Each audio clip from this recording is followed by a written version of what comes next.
Em 2021, o governo moçambicano prometeu restaurar até 2022 5.000 hectares de mangal. No entanto, de lá até esta parte, apenas 4.000 hectares foram restaurados, dos quais só 160 hectares foram replantados pelo governo, contrariando a promessa dos 5.000 hectares plasmados na Estratégia de Restauração do Mangal 2020-2024. Para a execução deste plano, o governo recebeu da Suécia 8 milhões de dólares, mas até então o executivo não apresentou nenhum relatório de execução deste plano e nem publica relatórios sobre a gestão do valor recebido da Suécia. Acompanhe o desenrolar desta notícia a seguir. Olá, seja bem-vindo ao Janela de Integridade. Em 2020, o governo moçambicano aprovou a Estratégia de Gestão e Restauração do Mangal 2020-2024 e em 2021 o executivo fez o lançamento oficial da mesma.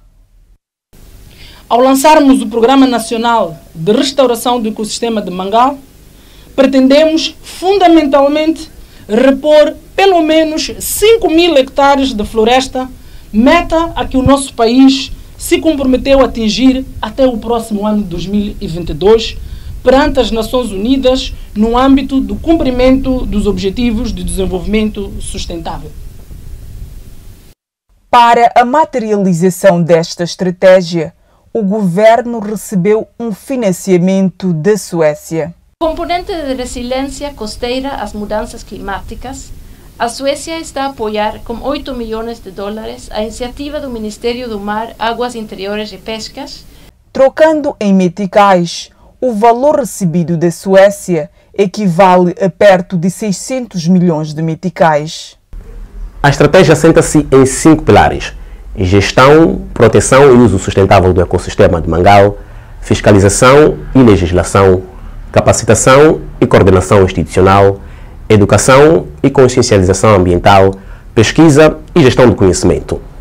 Dados deste documento dão conta que o governo precisaria de um total de 330.913.000 meticais para a implementação da estratégia, quase que a metade do valor recebido da Suécia. No entanto, há algumas incongruências no valor estipulado pelo governo.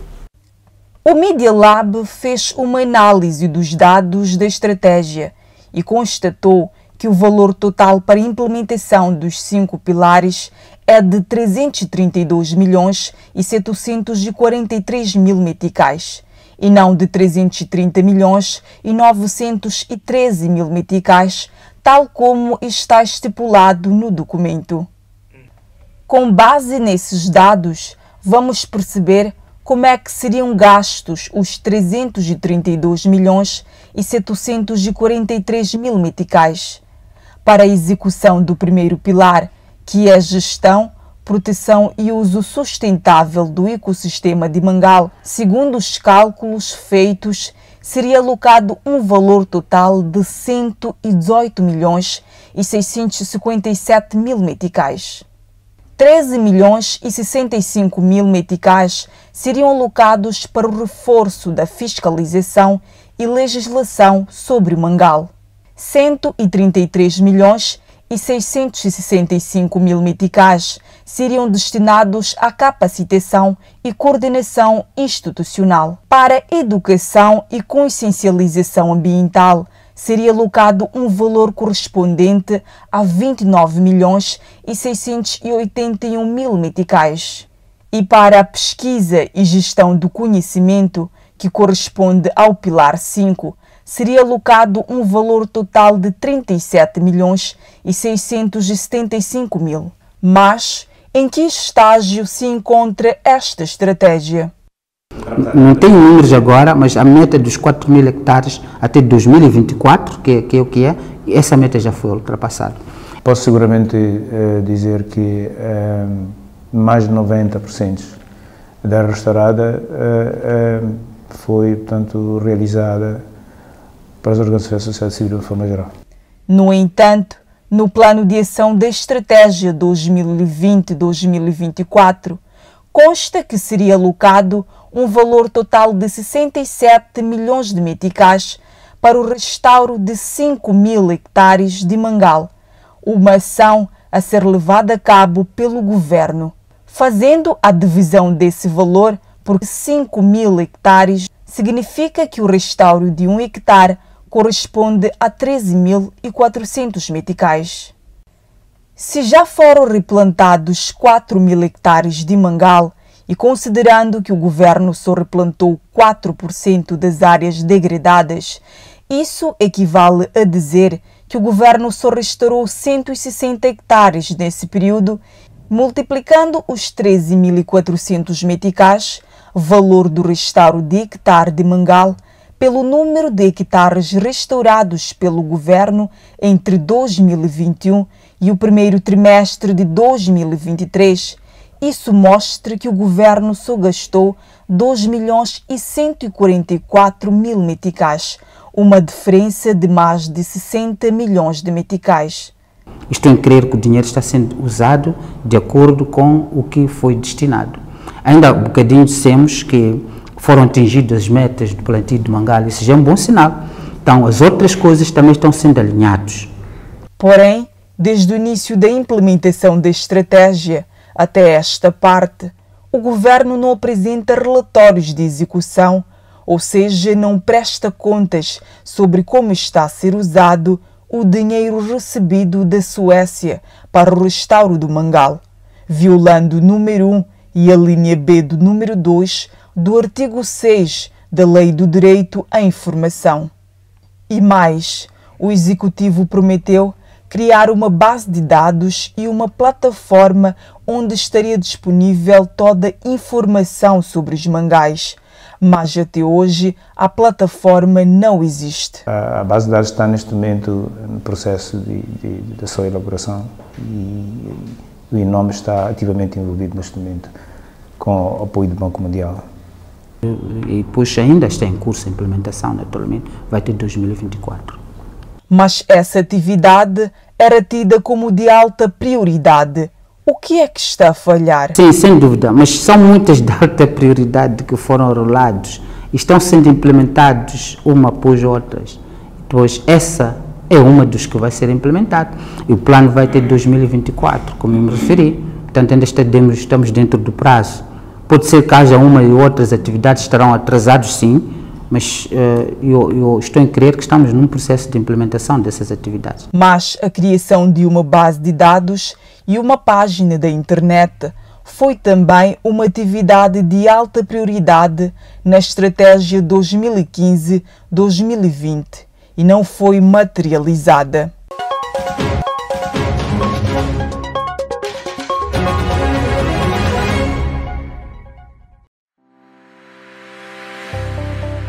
Você sabia que os mangais são um ecossistema costeiro situado nas regiões tropicais e subtropicais e ocorrem junto à desembocadura dos rios, estuários e lagunas costeiras até haver influência de marés? Eles são também um ecossistema de transição entre ambientes oceânicos e terrestres, servindo de um habitat natural e local de reprodução para espécies como caranguejos, camarões, peixes e outras espécies com valor econômico e social. Os mangais também são ecossistemas altamente produtivos, devido à grande quantidade de matéria orgânica gerada neste ambiente e liberada para as águas costeiras na forma de detrito, compondo a base alimentar para várias espécies. Desde o início da implementação da estratégia, o governo gastou uma média de 3% do universo do valor estipulado para o restauro do mangal. Faltando 12 meses para o fim da mesma, estará o valor a ser alocado de forma transparente? É com esta questão de reflexão que chegamos ao fim da primeira parte do Janela de Integridade.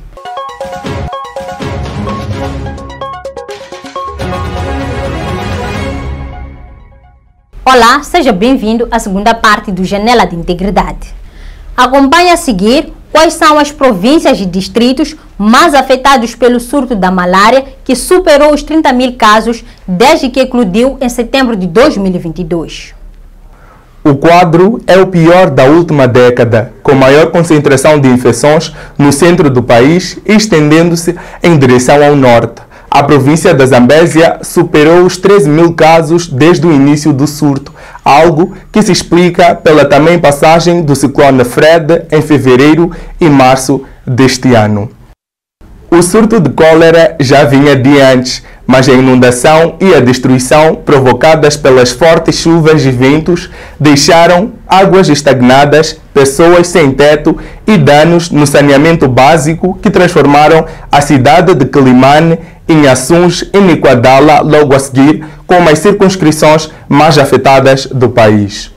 Enquanto no extremo sul do país não se tinha superado a dezena de casos e quase todos estavam concentrados depois da ponta Maputo-Catembe, não tivemos motivos para grandes alarmes. O mapa do MISAL mostra uma taxa alta de letalidade no sul do país. Na província de Maputo, apesar do número baixo de casos, 1 em cada 4 pessoas com cólera não sai com vida do hospital. Gaza, com 7,5% de taxa de letalidade, e Inhambane, com 2,6%, colocam a região sul do país no topo do ranking em termos percentuais no que diz respeito à taxa de letalidade. O centro do país, apesar de ter um maior cumulativo de mortes, com 68% de todas as mortes por cólera, teve, estatisticamente, mais sucesso do que o Sul na recuperação dos enfermos. 1 em cada 3 mortes teve lugar no norte do país, com destaque para Niassa, com 19 óbitos nos distritos de Mandimba, Lagos, Sanga, Mecanhelas e Lixinga. O pico deu-se no mês de setembro, a meados de janeiro de 2023, com uma média de 100 casos por dia. A partir deste período, as confirmações mantiveram-se entre 80 a 50 casos. A redução dos casos é proporcional ao de casos graves nos centros de saúde. O total de altas nas últimas semanas vem superando o número de internamentos e também de casos novos, e já não há registro de óbitos. A partir de 2030, Moçambique vai encaixar mais de 3 mil milhões de dólares por ano através de receitas de exportação do gás do Rovuma. Acompanhe. Moçambique prevê injetar mais de 3 mil milhões de dólares norte-americanos por ano provenientes dos lucros de exportação de gás natural da bacia do Rovuma. Estas projeções vão permitir que a autoridade tributária eleve a coleta de receitas de 7% para 30% a partir de 2030, tendo criado em 2017 a Unidade de Tributação da Indústria Extrativa, visto que o país perde anualmente 25% de receitas provenientes deste setor. Este cenário tem contribuído para a gestão irracional de receitas provenientes de recursos naturais, gerando as disparidades sociais. Desde o anúncio da primeira descoberta de gás natural nesta bacia, em 2010, nas áreas 1 e 4, foram aprovados 3 projetos. O projeto Golfinho Atum, executada na área 1 pela Total e que vai gerar 1,3 mil milhões de dólares por ano. Projeto Coral Sul FLNG, a ser implementado na área 4 pela Eni, vai injetar 600 milhões de dólares, e o projeto Rovuma LNG, também na área 4, com uma contribuição de 1,8 mil milhões de dólares por ano. Os 3 projetos têm a capacidade de cerca de 4 trilhões de pés cúbicos, sendo Coral Sul o que já se encontra em produção e a colocar para o mercado internacional 10,4 milhões de toneladas de LNG por ano. Os restantes projetos têm a capacidade de produzir 28 toneladas por ano, dos quais 13 milhões por Golfinho Atum e 15 milhões por Rovuma LNG. Segundo o Instituto Nacional de Petróleo, nem todo o gás explorado em Moçambique será exportado. 25% vai alimentar o mercado interno como forma de garantir a industrialização do país. Chegamos ao fim de mais uma edição do Janela de Integridade. Não se esqueça de seguir os nossos conteúdos no Facebook e YouTube. Fique bem, até a próxima!